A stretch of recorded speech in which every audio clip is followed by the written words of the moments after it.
Hi అండి.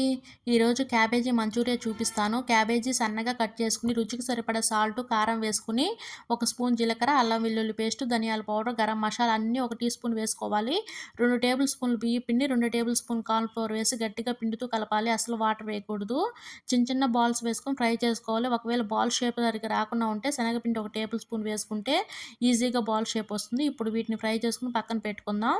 ఇప్పుడు మరొక ప్యాన్‌లో ఆయిల్ హీట్ చేసుకొని సన్నగా కట్ చేసిన అల్లం, వెల్లుల్లి, ఆనియన్స్, పచ్చిమిర్చి, కరివేపాకు, చిటికెడు సాల్ట్ వేసి హై ఫ్లేమ్‌లో ఫ్రై చేసుకోవాలి. ఫ్రై అయ్యాక టమోటా కెచప్, సోయా సాస్ వేసి ఒకసారి కలిపి ఒక టేబుల్ స్పూను కార్న్ ఫ్లోర్ తీసుకొని వాటర్‌లో మిక్స్ చేసి ఆ వాటర్ వేసి హై ఫ్లేమ్‌లోనే కలుపుతూ ముందుగా మనం ఫ్రై చేసి పెట్టుకున్న క్యాబేజీ బాల్స్ వేసి ఒకసారి బాగా కలిపి లాస్ట్‌లో కొత్తిమీర చల్లుకోవాలి. అంతేనండి.